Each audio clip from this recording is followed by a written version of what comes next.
안녕하세요. 어르신의 손과 발이 되어드리려 노력하는 수발TV 이영우 센터장입니다. 추석달이 환하게 떠올랐습니다. 옛날엔 저 달을 보고 자신의 소원을 빌기도 했다고 합니다. 저는 그냥 조용히 달을 보고 돌아와 유튜브를 찍습니다. 오늘의 주제는 웬디가 자신이 일하던 병원에서 반강제로 사직을 하며 벌어지는 일련의 상황을 정리해 보았습니다. 웬디는 긍정적인 마음으로 자신이 일할 수 있다고 믿습니다만 자신이 오랫동안 일을 한 조직에서는 그것이 가능하다고 보지를 않았습니다. 책에서 이번 챕터를 웬디의 남편이 아이들이 아주 어렸을 때 떠나는 장면으로 시작합니다. 싱글맘으로 웬디가 느낀 아픈 과거를 느낄 수 있습니다. 갑자기 남편이 떠나고 그 뒤에 팍팍했던 생활을 아주 잘 묘사하고 있죠. 돈이 없어 어려웠던 시간을 삶을 도전으로 만들고 더 열심히 생각하고 야무지게 살아야 하는 긍정적인 웬디의 마음이 보이는 장면입니다. 종종 어린 딸들이 그들의 아빠를 만나러 주말에 떠나는 장면을 웬디는 이렇게 책에 써놓습니다.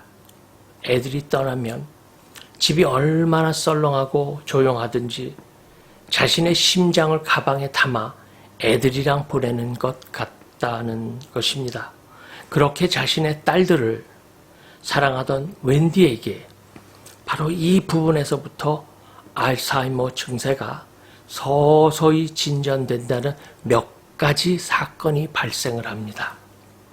아무리 긍정적으로 생각을 해도 바꿀 수 없는 불가역적인 병인 알츠하이머. 웬디는 자신의 기억을 믿지 못해 노랑 포스트잇을 여기저기 붙이다 그것의 한계를 느끼고 아이패드에 자신의 할 일을 입력합니다. 만약을 대비해 알람 설정을 해놓는 것이죠. 이것으로 그녀는 사랑이 치매를 이길 수 있다고 확신합니다. 하지만 딸의 생일 당일 웬디는 딸에게 전화하는 것을 잊고 맙니다. 슬프고 굴욕감이 웬디에게 몰려듭니다. 34년 만에 딸의 생일을 잊은 것입니다. 이 챕터에서 치매에 관한 아주 중요한 질문이 하나 나옵니다. 나로 만드는 요소는 과연 무엇일까? 치매가 진행될수록 웬디는 몇 가지 두려움을 느낍니다. 첫째, 자신이 독립성을 잃을 두려움. 둘째, 자신의 병이 경계를 넘어 자신도 모르는 사람이 될까 하는 두려움. 이것을 웬디는 나로 만드는 요소를 잃을까 두렵다고 썼습니다. 나 아닌 다른 존재가 대신 결정을 해야 하는 때가 오는 것이 두려운 것입니다. 또 다른 두려움은 자신이 사랑하는 딸들을 잊는 일입니다. 가장 사랑하는 두 딸의 얼굴을 잊는 일, 그러면 심장이 마구 뜁니다. 누구나 이런 두려움을 대변할까요? 그래서 우리는 모두 치매에 관한 많은 것을 배우고 예방하는 일에 더 노력해야 한다고 센터장은 생각합니다. 어느 날 웬디는 알츠하이머 협회에서 치매 친구들 프로젝트 관련 내용을 발견합니다. 치매를 안고 사는 삶을 설명하는 비디오를 보고 웬디도 친구가 됩니다.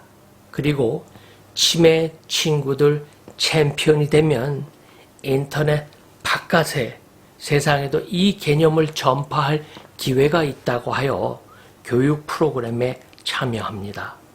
친구와 직장 동료에게 전파할 목적으로 지역 교육에 등록을 합니다. 웬디는 이 교육을 통해 생각보다도 더 많은 사람이 치매에 관한 선입관을 가지고 있다는 것을 알게 됩니다. 웬디는 자신의 존재만으로 흔히 치매에 관한 선입관을 깰 수 있다는 것을 확신합니다.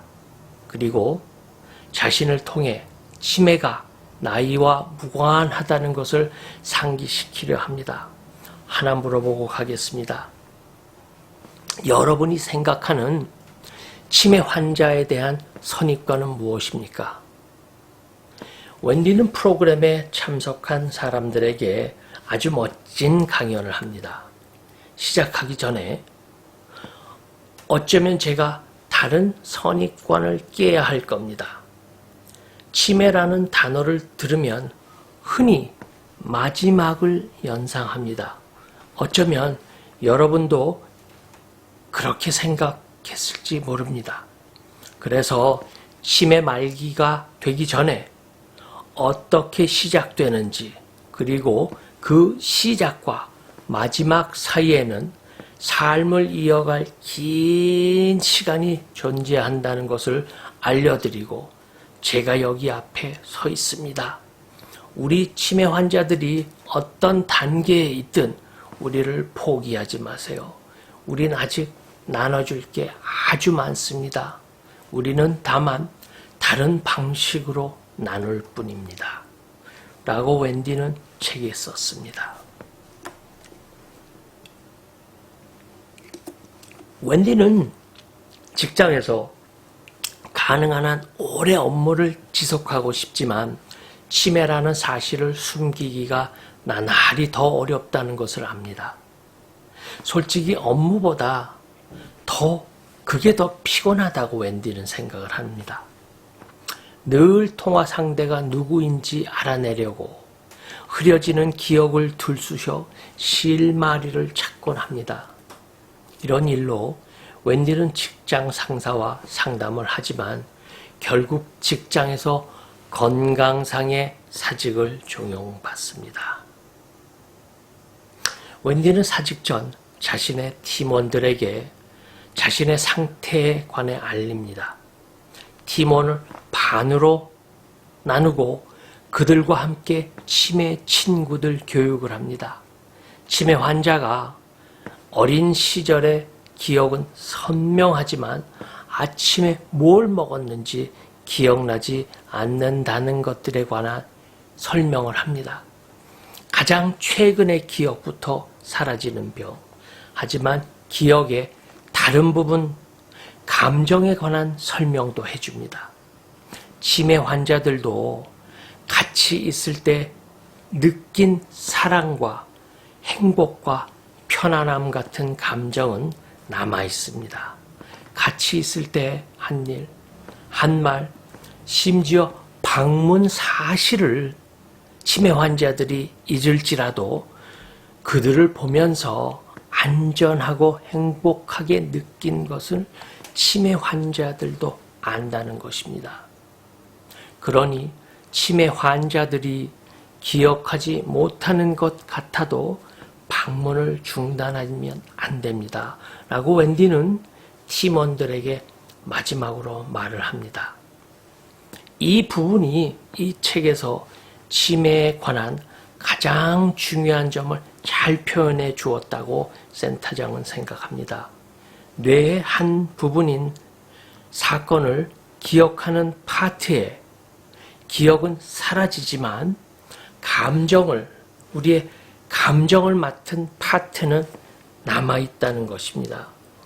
어쩌면 치매에 걸린 여러분의 부모님이 여러분의 얼굴을 기억하지 못할 수는 있지만 여러분과 함께한 시간은 영원히 자신의 가슴에 남아있는 것입니다. 치매는 나이와 연관이 큰 병입니다. 알츠하이머 병은 65세부터 5년마다 발병률과 유병률이 2배씩 증가해 90세의 최고점에 도달합니다. 실제로 지난해 치매 질환 전체 진료비 중 65세 이상 진료자의 진료비가 약 95%를 차지했습니다. 그리고 특히 치매는 여성에게 많이 나타나는 질병입니다. 치매가 여성에게 많이 나타나는 이유는 무엇일까요? 치매 위험 인자는 나이, 성별, 유전인자가 가장 크며 알츠하이머병의 유병률은 여성이 남성보다 월등히 높은데 그 이유는 호르몬과 남녀의 수명 차이라고 말합니다. 통계청이 2018년 통계로 보는 여성의 삶에 따르면 여성의 기대 수명은 85.4년으로 남성보다 약 6년이 더 깁니다. 치매가 나이와 연관이 있어 기대 수명이 긴 여성이 남성보다 더 많이 걸릴 수 있다는 의미라고 해석됩니다. 오늘은 치매에 걸려도 일을 할 수 있고 초기 치매 환자들은 정상인과 크게 다르지 않게 생활할 수 있다는 것을 배웠습니다. 그리고 치매 환자에 관한 여러분의 선입관을 바꿀 수 있으면 좋겠다는 생각을 해보았습니다. 감사합니다. 수발TV 이영우 센터장이었습니다.